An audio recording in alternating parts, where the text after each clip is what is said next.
सामवेदीय तलवकार शाखा की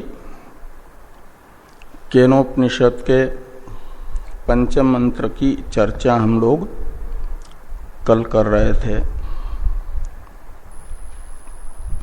ब्राह्मण भाग के द्वारा उक्त अर्थ को संवादित करने वाले मंत्र बताए जा रहे हैं। यद वाचा अनभ्युदितम इत्यादि से चौथे मंत्र से ये प्रारंभ हुआ। चौथा मंत्र वाचोह वाचम, इस ब्राह्मण के द्वारा उक्त जो अर्थ है, वाचोह वाक शब्दित आत्मा निर्विशेष ब्रह्म है इत्याकारक अर्थ है वाचोह वाक इस वाक्य का। उसे चतुर्थ मंत्र बता चुका है। मनसो मनोयत, इस अवान्तर वाक्यात्मक ब्राह्मण ने बताया मन का मन शब्दित जो प्रत्यगात्मा है। श्रोत्र से श्रोत्रम, मनसो मनो, वाचोह वाक इत्यादि में प्रथमांत वाक, मन, श्रोत्र, प्राण आदि शब्द निर्विशेष चेतन को जो अपने सन्निधि मात्र से कार्यक्रम संघात का प्रवर्तक बनता है उसे लक्षित कर रहे हैं। श्रोत्रादि शब्द वो है निर्विशेष चेतन प्रत्यगात्मा ब्रह्म। उसके ज्ञान से मुक्ति होती है करके बताया। श्रोत्रम इत्यादि में अतिमुच्च धीरा प्रत्यास्मा लोका अमृता भवंती, जिसके ज्ञान से समूल अध्यास निवृत्त होता है वही तो ब्रह्म है। तो उन्हीं वाक्यों के द्वारा प्रदर्शित निर्विशेष चेतन को ही ब्रह्म के रूप में यह मंत्र भी बता रहे हैं। इसलिए माना जाता है कि ब्राह्मण के द्वारा उक्त अर्थ के समर्थक यह मंत्र है। मनसो मनोयत, इस वाक्य के द्वारा भी जो अर्थ बताया गया उसे स्पष्ट कर रहा है पंचम मंत्र। यन मनसा न मनुते ये नाभुर मनोमतम तदेव ब्रह्मत्वं विद्धि नेदम यदिदम उपासते। इसमें यन मनसा न मनुते, इससे कहा गया कि मनसो मनोयत इस वाक्य के द्वारा प्रदर्शित जो सन्निधि मात्र से मन का प्रवर्तक चेतन है, जो हेय उपादेय भाव से वर्जित है, यानी आत्मा है, उसी का परामर्शक यत शब्द है। उस हेय उपादेय भाव से रहित सन्निधि मात्र से मन को मनन रूप व्यापार में प्रवृत्त करता है, जो वह मन से मनसा न मनुते, मन से उसका मनन नहीं होता है। मनुते का करता है लोकः, उसका अध्यार करना, कि लोक और यत ये द्वितीयांत है, मनुते का कर्म है और करता है लोकः, और मनन के प्रति करण है मनसा, शब्द से बताया गया मनः पदार्थ। तो यन मनसा न मनुते, इससे बताया जा रहा है कि जो सन्निधि मात्र से मन का प्रवर्तक हे उपादेय भाव से रहित आत्मा है, उसका मनन रूप, उसे मनन रूप क्रिया का विषय कोई भी प्राणी नहीं बनाता। लोक है प्राणी, किससे? तो अपने मन से। मनन रूप क्रिया में करण है मन। और यहाँ मनसा इस तृतीयांत पद से लेना है अंतःकरण मात्र को, अंतःकरण सामान्य को। इसलिए अंतःकरण रूप करण के द्वारा कोई भी लोक शब्दित प्राणी मनुष्य जिसे अपना विषय नहीं बना सकता, मनन का विषय नहीं बना सकता। अंतःकरण के जो व्यापार हैं उस व्यापार का विषय नहीं बनता। अंतःकरण, मन शब्द से अंतःकरण सामान्य ले रहे, तो अंतःकरण के जब दो ही विभाग करते हैं मन और बुद्धि, तो मन का संकल्प विकल्प रूप व्यापार और बुद्धि का निश्चय रूप व्यापार, इन दोनों का भी विषय किसी के वह प्रत्यक्ष चैतन्य नहीं बनता। तद विषयक संकल्प भी अंतःकरण से नहीं किया जा सकता और तद विषयक निश्चय भी केवल अंतःकरण से नहीं होता, शास्त्र से होता है। और शास्त्र से भी वो वृत्त्यात्मक निश्चय होता है और वह अज्ञान को निवृत्त करने पर स्वयं भाषित होता है। वो ये यद वाचा अनभ्युदितन से बताया कि शक्ति संबंध से शास्त्र भी तद विषयक निश्चय का उत्पादक नहीं होता, लक्षित कराता है। हाँ, तो यन मनसा न मनुते का अर्थ हुआ लोकः यत आत्मतत्वं स्वकीयन मनसा न मनुते, यानी न संकल्पयति न निश्चिनोति, ये अर्थ निकलेगा। अपितु बाह्य अनात्म वस्तु को अपने अंतःकरण से प्राणी जो संकल्प और निश्चय का विषय बनाते हैं जिस मन से, अंतःकरण से, वह अंतःकरण सवृत्तिक अंतःकरण ये न आत्मज्योतिषा मतम यानी विषयीकृतम, अंतःकरण से लोक जिन अनात्म वस्तुओं को विषय बनाते हैं वह अंतःकरण अपने व्यापार सहित जिस चित स्वरूप आत्मा का विषय बनता है, जिससे अवभाषित होता है, वह मन से अवभाषित नहीं होगा। कौन? हाँ, तो मन विषय बनता है, ये मैंने कहा।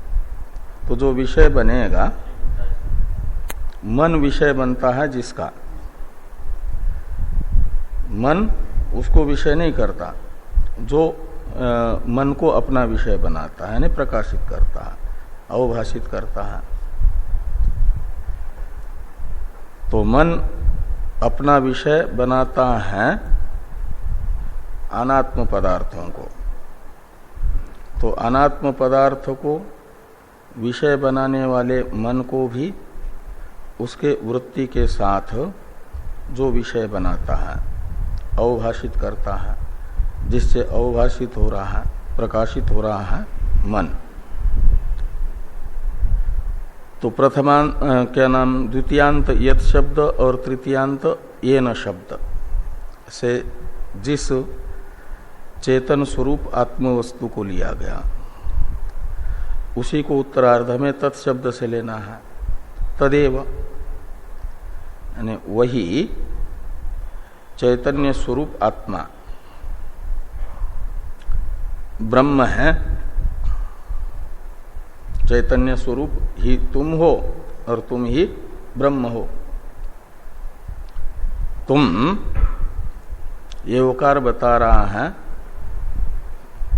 कि चैतन्य ज्योति स्वरूप आत्मा से अवभाषित होने वाला जो मन है तदात्मक नहीं हो, अवभाष्य नहीं हो, उस मन के भी अवभाषक हो।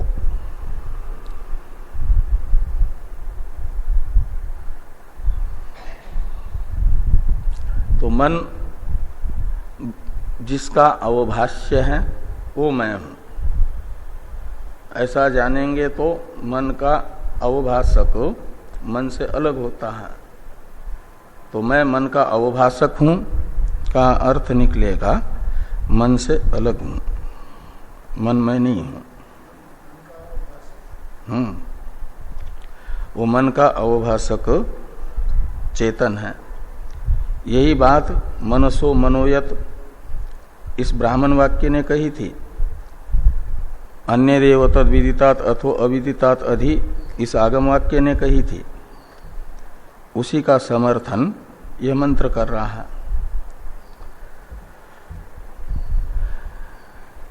नेदम यदिदम उपासते, हाँ, येन आहुर मनोमतम, ऐसा लोग कहते हैं, कथयंती लोकाः। हाँ हाँ हाँ, तो ये न मन मतम इति लोकाः आहु यानी कथयंती, लोक ऐसा कहते हैं।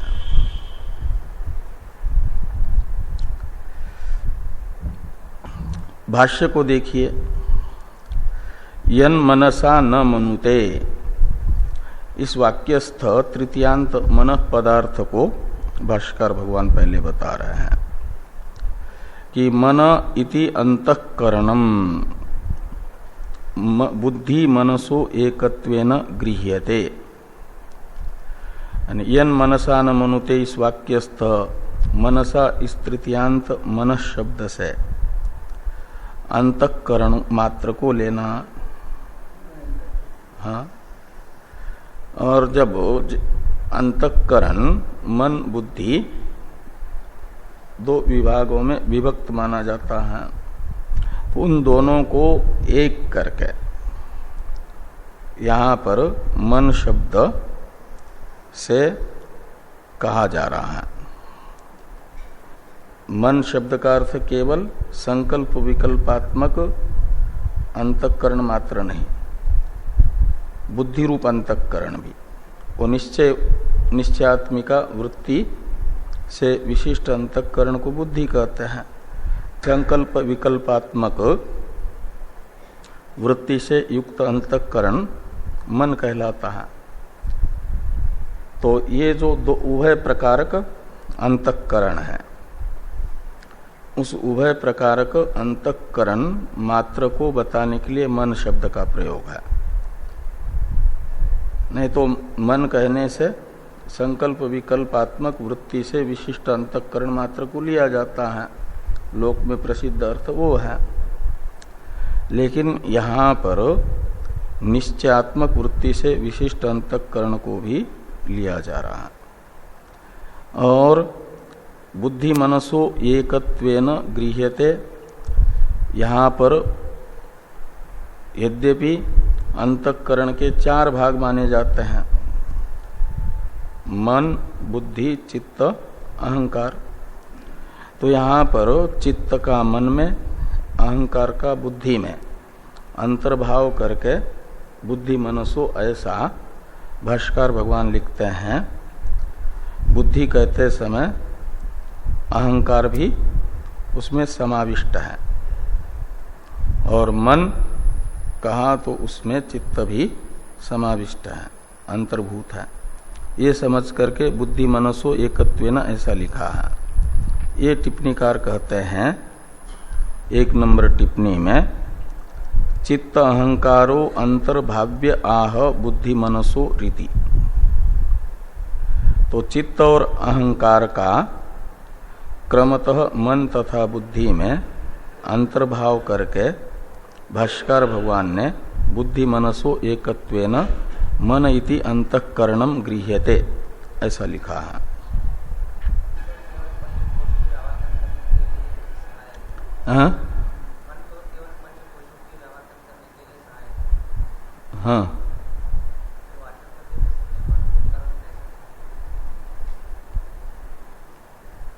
किसमें करण? तो करण तो सब है ही है, सब। यहाँ पर भी अंतःकरण भाष्कर भगवान कह ही रहा है। हाँ, अंतःकरण है करके कह रहा है ना। अंतःकरण भी एक करण ही है। करण बाह्य करण अंतःकरण ऐसे 2 होता है। तो वाचस्पति भी करण कह रहा है।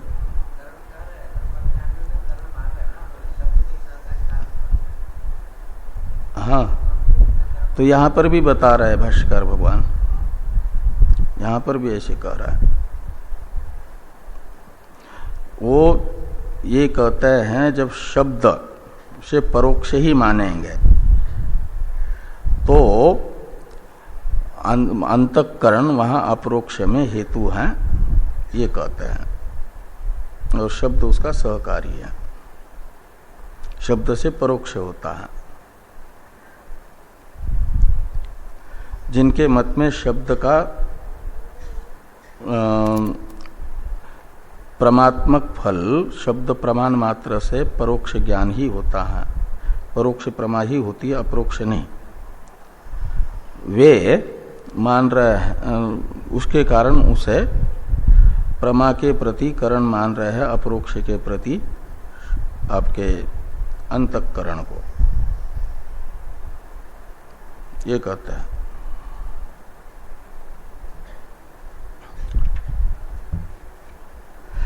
तो मन इति अंतःकरणम बुद्धि मनसो एकत्वेन गृह्यते मनुते अनेन इति मनः सर्वकरण साधारणम। तो मन शब्द का पहले अर्थ बताया कि अंतःकरण मात्र को लेना है मन शब्द से। अब मन शब्द की व्युत्पत्ति कर रहे हैं अंतःकरण सामान्य को लेने के लिए। करण अर्थ में वो प्रत्यय होकर के असुन मन शब्द बना है कि मनुते अनेन इति मनः। तो मनन का जो करण है उसे कहा जाएगा मन। अब मनुते अनेन इति मनः ऐसी उत्पत्ति करेंगे तो मनन रूप जो व्यापार विशेष है, मन धातु का अर्थ मनन रूप व्यापार, केवल उसी के प्रति करण मन है, ये अर्थ निकलेगा। मन धातु के अर्थभूत क्रिया मात्र मनन रूप क्रिया के प्रति ही मन करण है।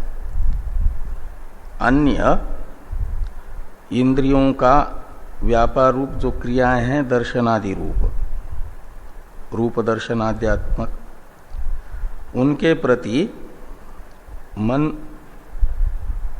का अनुपयोग सिद्ध हो जाएगा फिर। इसलिए भाष्यकार भगवान लिखते हैं कि यहाँ मन शब्द से मन धातु के अर्थ के रूप में जो मनन है वह समस्त दर्शनादि क्रियाओं का उपलक्षण है। इसलिए सर्वकरण साधारणम ये लिखते हैं कि सर्वकरण साधारणम। तो सर्वकरण साधारण कहने से ये निकलेगा कि जो चक्षुरादि का व्यापार है, रूप दर्शनादि रूप क्रियाएं, उनके प्रति भी मन कारण है। नहीं तो मनुते अनेनैति मनः, इसमें केवल मनन से मन धातु का अर्थभूत मनन रूप क्रिया लेंगे व्यापार, उसी का करण ये सामान्य अर्थ निकल रहा है। लेकिन कहते हैं कि यहाँ दर्शनादि व्यापारों के प्रति भी मन का उपयोग होने के कारण मनन से समस्त इंद्रियों की क्रिया को समझना और समस्त इंद्रिय क्रियाओं के प्रति जो करण बने उसे कहा जाता है मन। तो मनुते अनेन इति मनः सर्वकरण साधारणम।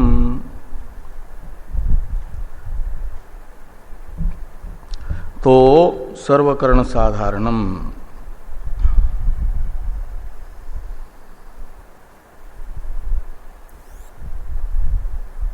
दो नंबर टिप्पणी में ये सर्वकरण साधारणम ये मन को क्यों कहा जा रहा है, इसलिए टीकाकार कहते हैं टिप्पणीकार कि मनुते अनेन इति उत्पादनात् मनन क्रियां प्रत्येव मनसः करणत्वम् न तो रूपादि दर्शनादि क्रियां प्रति इति एताम आशंकां वारयितुम सर्वकरण साधारणम इति।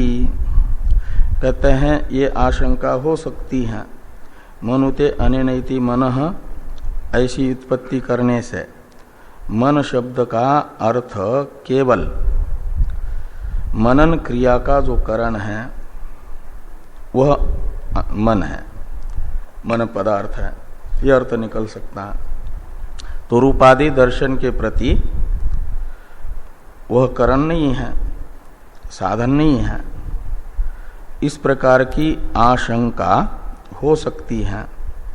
इस आशंका का निराकरण करने के लिए कहते हैं कि इति आशंकाम वारयितुम आह सर्वकरण साधारणम। सर्वकरण साधारणम का अर्थ निकलेगा समस्त इंद्रियों की क्रिया के प्रति साधन। इसलिए लिखते सर्वेन्द्रिय सहकारित्वेन इंद्रिय क्रिया सामान्यम प्रतिकरणम। तो मन चक्षुरादि समस्त इंद्रियों का सहकारी बन करके रूपादि दर्शन मनस संयुक्त चक्षुरादि से होता है, केवल चक्षुरादि से नहीं। इसलिए समस्त इंद्रियों के व्यापार निष्पादन में मन सहकारी होने से, समस्त इंद्रिय सहकारी होने के कारण समस्त इंद्रियों से होने वाली दर्शनादि रूप क्रिया का जो साधन है, क्रिया सामान्य के प्रति, इंद्रिय क्रिया सामान्य के प्रति कारण, ये अर्थ निकलेगा मन पद शब्द का। कहते हैं मन शब्द का यह अर्थ करने में हेतु क्या है, तो हेतु बताते हैं सर्व विषय व्यापकत्वात्। वह सर्व विषय व्यापक है का अर्थ है अलग अलग चक्षुरादि इंद्रियों के विषयों के ज्ञान में भी अपेक्षित है। सर्व विषय व्यापक है का अर्थ है वो केवल मन का जो विषय है उसी के ज्ञान में मन अपेक्षित है ऐसा नहीं, किंतु चक्षुरादि इंद्रियों के जो विषय हैं रूपादि, उन सब के ज्ञान में मन अपेक्षित है। इसलिए उसे कहा जाता है सर्व विषय व्यापक, और सर्व विषय व्यापक होने से सर्वेंद्रिय क्रिया प्रति सामान्य रूप से कारण बनेगा। ये बता।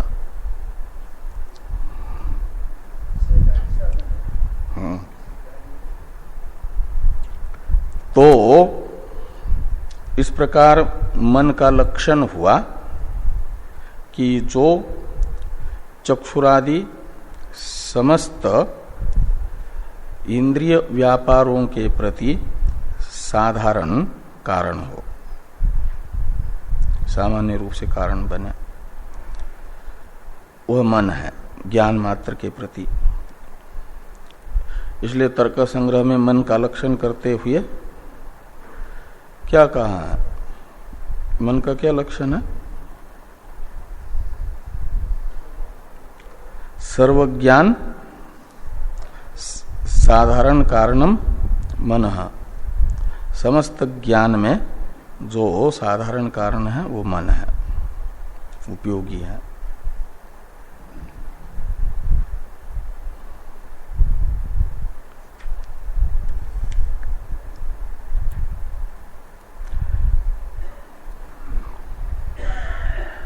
तो अब उसका स्वरूप बताया जा रहा है मन का, श्रुति के आधार पर।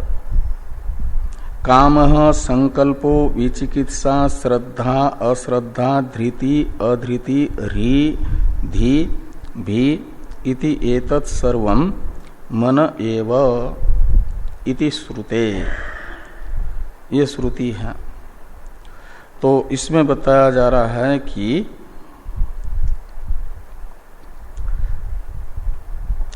काम, संकल्प, संशय, विचिकित्सा यानी संशय, श्रद्धा अश्रद्धा, धैर्य अधैर्य, लज्जा, धी यानी निश्चय और भय, ये सब अंतःकरण की ही वृत्ति विशेष होने से ये सब मन ही है। इससे इस श्रुति से ये भी निश्चित होता है कि धी शब्द से तो निश्चय को लिया गया, तो निश्चय तो बुद्धि का धर्म है और यहाँ मन का स्वरूप बताया जा रहा है। इसलिए मन अंतःकरण सामान्य को बता रहा है। जो संकल्प विकल्पात्मक अंतःकरण विशेष है उसको मात्र बताने के लिए मनस शब्द नहीं है। अंतःकरण विशेष के वाचक मनस शब्द का प्रयोग अंतःकरण सामान्य के लिए है। ये यहां तक तो इति श्रुते तक हो गया मनः पदार्थ का कथन, तृतीयांत मनसा। इसमें प्रातिपदिक अर्थ जो मन है वो बताया। अब मनसा इस तृतीयांत का अर्थ करने जा रहा है कि कामादि वृत्तिमत मनः तेन मनसा इति श्रुते। यहां तक तो मनसा में जो प्रकृति है मनः प्रातिपदिक, वो प्रातिपदिक अर्थ बताया।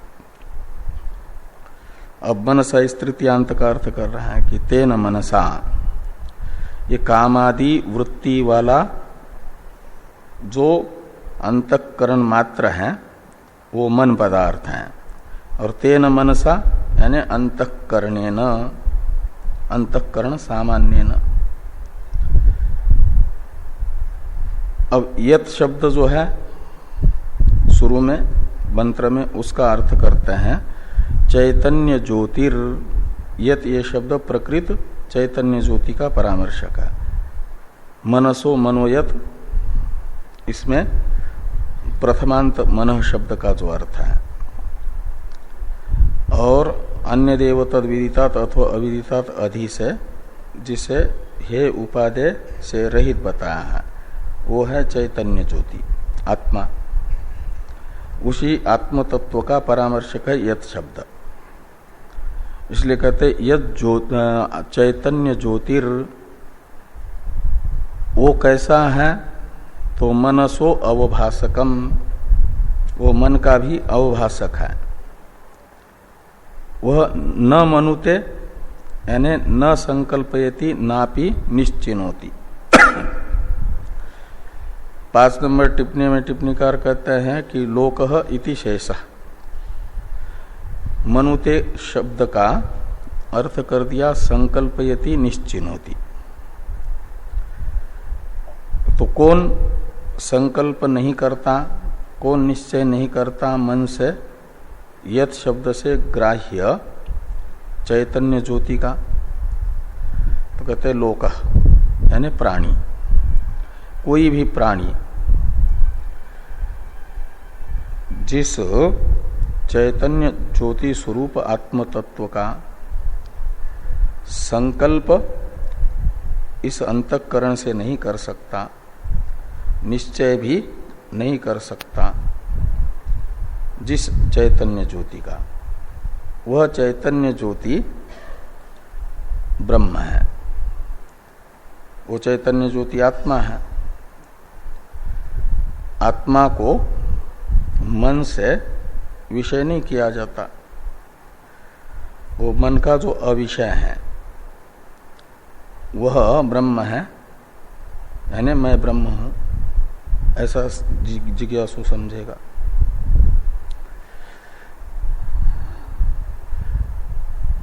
और ये न आहुर मनोमतम का अर्थ करते हैं। अच्छा, पहले इसमें हेतु बताया जा रहा है कि मन से कोई भी प्राणी क्यों उस चैतन्य ज्योति को विषय नहीं बना सकता, उसका संकल्प या निश्चय नहीं कर सकता। तो कहते इसलिए कि मनसो अवभासकत्वेन नियंत्रित्वात्, नियंत्रित्वात् के पास चैतन्य ज्योतिषः इस षष्ट्यंत को जोड़ देना, शेष करना। कहते जिस चैतन्य ज्योति में संकल्प विकल्प का निषेध किया जा रहा है, मन के प्रवेश का निषेध किया जा रहा है, वह चैतन्य ज्योति मन की अवभाषक होने से नियंता है, नियामक है, यानी अवभाषक है। मन की सारी गतिविधियों को हमेशा देखने वाली है वो चैतन्य ज्योति। देखना ही नियंत्रण करना होता है हर एक गतिविधि को। तो अंतःकरण की हर एक गतिविधि उस चैतन्य ज्योति से अज्ञात नहीं है, ज्ञात ही है। बस अंतःकरण की हर एक गति पर नजर रखना ही अंतःकरण का नियमन करना है। और उस चैतन्य ज्योति की नजर अंतःकरण के हर एक व्यापार में है, उसे छिपा करके अंतःकरण कुछ भी नहीं कर सकता। अंतःकरण का कोई ऐसा व्यापार है जो आत्मा को अज्ञात हो।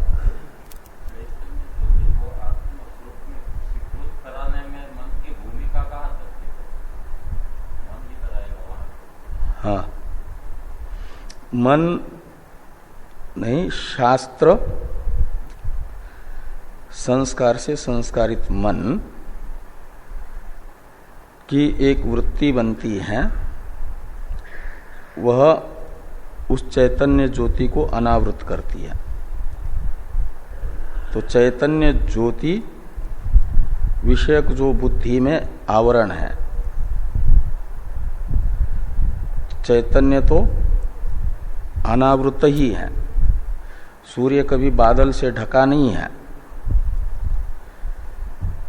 सूर्य को देखने वाली हमारी दृष्टि के सामने बादल आ जाता है, वो हमारी दृष्टि आवृत्त होती है, तो हम मानते हैं सूर्य बादल से ढक गया। ऐसे हम जो जिज्ञासु हैं, जिस प्रज्ञा से उस चैतन्य ज्योति को देखना है वह प्रज्ञा अविद्या से आवृत्त है हमारी। उस हमारी प्रज्ञा को आवृत्त करने वाली अविद्या को निवृत्त करता है शास्त्र के संस्कार से संस्कारित मन। वो शास्त्र के संस्कार से संस्कारित मन सुसंस्कारित मन माना जाता है, चरम वृत्ति वाला मन। वह अनावृत करेगा दृष्टि को, का मतलब आवरण निवृत्त होगा, तो वो फिर स्वयं प्रकाश होने के कारण स्वयं ही भाषित होगा। तो केवल मन की भूमिका तो उसे चैतन्य ज्योति को प्रकाशित करने में नहीं है, शास्त्र संस्कार से संस्कारित मन की उपयोगिता है। इसलिए मनसैव अनुद्रष्टव्यम ये होता है, उसकी भूमिका वहां तक है। का मतलब ये जो विशेष विशेष प्रमाण है जिनका अपना अपूर्व विषय तत्तद होता है, से चक्षु का अपूर्व विषय है रूप, वो बाकी इंद्रियों से नहीं हो सकता रूप का ज्ञान। इसलिए रूप ज्ञान में असाधारण कारण जो चक्षु, वह भी रूप का ज्ञान जैसे नहीं करा सकता बिना मन के सहयोग के, ऐसे शब्द का भी जो विषय है तत्वमशादी शब्द का प्रत्येक अभिन्न ब्रह्म, उसका ज्ञान में भी जैसे चक्षुरादि के ज्ञान में अंतःकरण सहयोगी है, ऐसे शुद्ध अंतःकरण तत्वमशादी वाक्य का भी सहयोगी बनता है। तत्वमशादी लक्षित कराता है, अंतःकरण उसके साथ जा करके तदाकार बन जाता है। जैसे रूप के प्रति चक्षु मन को ले जा करके रूपाकार बनाता है, बिना चक्षु के रूपाकार अंतःकरण नहीं बन सकता, शब्दाकार श्रोत्र के बिना नहीं बन सकता। ऐसे तत्वमशादी के बिना प्रत्येक अभिन्न ब्रह्माकार मन नहीं बन सकता, और उसके लिए शब्द, केवल शब्द भी वो ये नहीं करा सकता।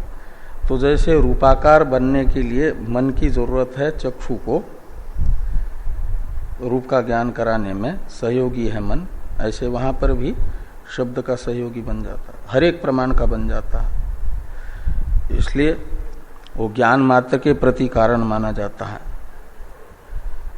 मन को। तो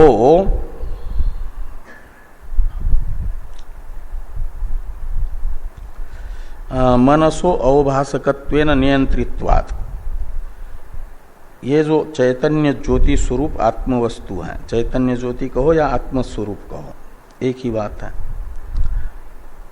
वह मन का नियंता है। उसमें मन का नियंत्रित्व क्या है? अवभासकत्व ही नियंत्रित्व है। बस उस पर दृष्टि, मन का कोई भी व्यापार छोटा से छोटा जिसके संज्ञान में ही हो रहा है उसको माना जाता है मन का नियंता, जिसे छिपा करके मन कुछ भी नहीं कर सकता, वह मन का नियंता है। और उसका उसमें नियंत्रित्व क्या है?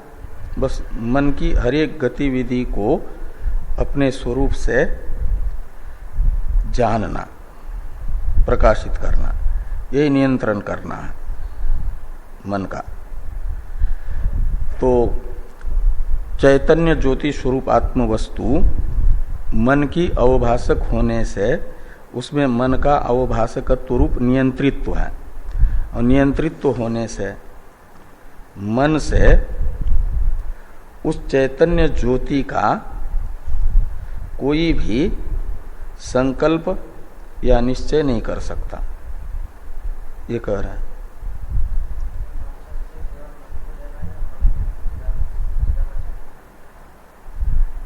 चिदाभास तो मन रहेगा तो रहेगा ही, क्योंकि ऐसे मन होता ही नहीं जिसमें चित्त का आभास न हो। साभास ही अंतःकरण रहता है। अनात्म वस्तु को प्रकाशित करने के लिए चिदाभास की भी जरूरत होती है, और आत्म वस्तु विषयक अज्ञान जो हमारी बुद्धि में है उसे दूर करने के लिए केवल वृत्ति की आवश्यकता है। चिदाभास अनुपयोगी है, क्योंकि जिस चित्त का वो आभास है वृत्ति में, वो चित्त स्वयं ही वहां पर वो है, भास रहा है चेतन होने से। उसके लिए चिदाभास रहता है लेकिन उपयोग नहीं है, फल व्याप्ति नहीं है उसमें, वृत्ति व्याप्ति है। वो अन्यथा सिद्ध है। जैसे घड़ा बनाते समय कुलाल के पास में बंधा हुआ कोई गधा है, उसका वाहन, तो वह घड़ा बनाने में उसका उपयोग नहीं है, लेकिन पास में है, वो अन्यथा सिद्ध कहा जाता है। ऐसे ही चिदाभास ब्रह्म जो चैतन्य ज्योति है उसके अभिव्यंजन में, अभिव्यक्ति में अन्यथा सिद्ध है, उसका उपयोग नहीं है। जड़ वस्तु के अवभाषण में तो उपयोग है।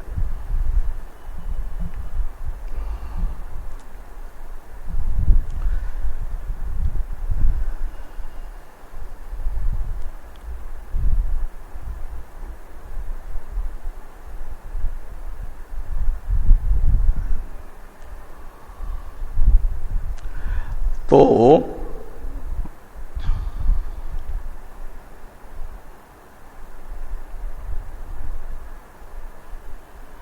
आगे कहते हैं सर्व विषयम प्रति प्रत्यग एव इति स्वात्मनि न प्रवर्तते अंतःकरणम।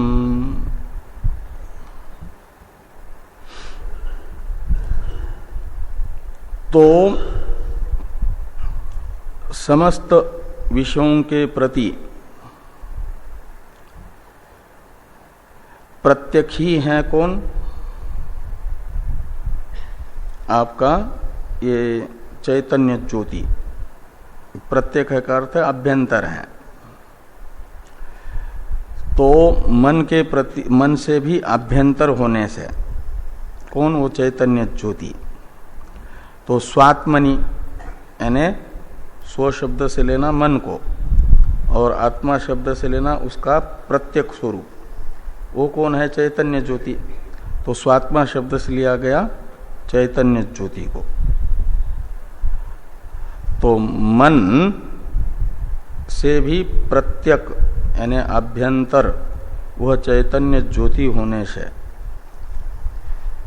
उस चैतन्य ज्योति से पराक यानी बाह्य जो मन है वह अपने से अभ्यंतर चैतन्य ज्योति में प्रवृत्त नहीं होगा। का मतलब उसे अवभाषित नहीं करेगा, वो अपने से बाह्य वस्तु को अवभाषित करेगा। तो अंतःकरण से बाह्य वस्तु तो बाह्य रूपादि विषय हैं, उनको तो अवभाषित कर सकता है, लेकिन अपने से अभ्यंतर जो चैतन्य ज्योति है उसे अवभाषित वो नहीं कर सकता। ये यन मनसा न मनुते का भावार्थ स्पष्ट करते हुए कहा कि सर्व विषयम प्रति प्रत्यक एव कौन? तो ऊपर से जोड़ देना चैतन्य ज्योति। तो सभी विषयों के प्रति चैतन्य ज्योति प्रत्यक यानी अभ्यंतर ही है। इति यानी इस कारण से सर्व विषय के अंदर आ गया, विषय यानी दृश्य, मन भी आ गया। तो इति स्वात्मनि यानी अपने से अभ्यंतर, जो मन से अभ्यंतर चैतन्य ज्योति है, तद उसमें अंतःकरणम न प्रवर्तते। अंतःकरण यानी मन प्रवृत्त नहीं होगा, का अर्थ है उसे अवभाषित नहीं करेगा। यन मनसा न मनुते का अर्थ हुआ। अंतस्थेन ही चैतन्य ज्योतिषा अवभाषितस्य मनसो मनन सामर्थ्यम तेन, कहते अंतस्थेन चैतन्य ज्योतिषा, मन से आभ्यंतर जो चैतन्य ज्योति स्वरूप आत्म तत्व है उससे अवभाषित जो मन है उसमें मनन का सामर्थ्य आता है, यानी बाह्य अनात्म वस्तु को प्रकाशित करने का सामर्थ्य आता है। मनन से लेना सभी ज्ञान, संकल्प विकल्प आदि और निश्चय आदि रूप, ये जो अपना व्यापार है वो व्यापार करने का सामर्थ्य मन में तब आता है जब आत्म ज्योति उसे प्रकाशित करती है। का मतलब आत्म ज्योति के संज्ञान में रह करके ही मन का व्यापार होता है। उस आत्म ज्योति को विषय करने वाला व्यापार मन का नहीं हो सकता। मनसो सामर्थ्यम तेन, तेन यानी ज्योतिषा, सवृत्तिकम मनः ये न ब्रह्मणा मतम, तो वृत्ति सहित यानी व्यापार सहित, मननादि रूप व्यापार सहित मन जिस चैतन्य ज्योति स्वरूप ब्रह्म से मतम यानी विषयीकृतम यानी अवभाषितम, उसी का अर्थ ये कर दिया व्याप्तम, यानी दृश्य दृष्टा से व्याप्त होता है। बिना दृष्टा के दृश्यत्व सिद्ध नहीं होता। कहीं दृश्यत्व है तो उसका अवभाषक दृष्टा भी है। तो इसलिए कहते हैं कि वृत्ति सहित मन को अपना दृश्य बनाने वाला जो ज्योति स्वरूप ब्रह्म है, उस ब्रह्म से मन व्याप्त है, अवभाषित हो रहा है तो व्याप्त होगा। दीप अपने किरणों से, ज्योति से जितने अंश को व्याप्त करता उतना ही अंश उसका प्रकाशित होता है। ऐसा होता है ना, घर में जलाया हुआ रात्रि में दीप, उसकी प्रभा जहाँ तक फैली हुई है वहीं तक की वस्तुएं भाषित होती हैं, अन्यत्र की अज्ञात रहती हैं। तो सवृत्तिक मन विषय हो रहा है का अर्थ है अवभाषित हो रहा है। तो अवभाषित करने वाले की व्याप्ति अवभाषित होने वाले सवृत्तिक मन में रहेगी, इसलिए मन को कहा जाता है उससे व्याप्त है। तो मतम का ही अर्थ कर दिया व्याप्तम आहु यानी कथयंती ब्रह्मविदा, ब्रह्मज्ञानी ऐसा कहते हैं। तस्मात्, तो जिस कारण से वह चैतन्य ज्योति मन से अनवभाषित है और उससे मन अवभाषित है, तस्मात् उसी कारण से तदेव मनस आत्मानम, तो तत्शब्द से लेना मन का आत्मा यानी प्रत्यक्ष स्वरूप अवभाषक। तो जो मन का अवभाषक है वो आत्मानम प्रत्यक चेतयितारम, वो प्रत्यक चेतन है, वही ब्रह्म है, यानी मैं ब्रह्म हूं। मन का अवभाषक प्रत्यक चेतयिता कौन है? प्रत्यक चेतन है आत्मा, आत्मा यानी मैं, तो मैं ब्रह्म हूं, ऐसा जानो। नेदम यदिदम उपासते इत्यादि की व्याख्या पूर्ववत है, पहले हुई गई है, इसलिए कहते हैं नेदम इत्यादि पूर्ववत। अब चक्षुषो चक्षुषः चक्षु, ये वाक्य जो ब्राह्मण में है उसके अर्थ को स्पष्ट करने वाला मंत्र आ रहा है छठा, उस पर चर्चा हम लोग करते हैं कल।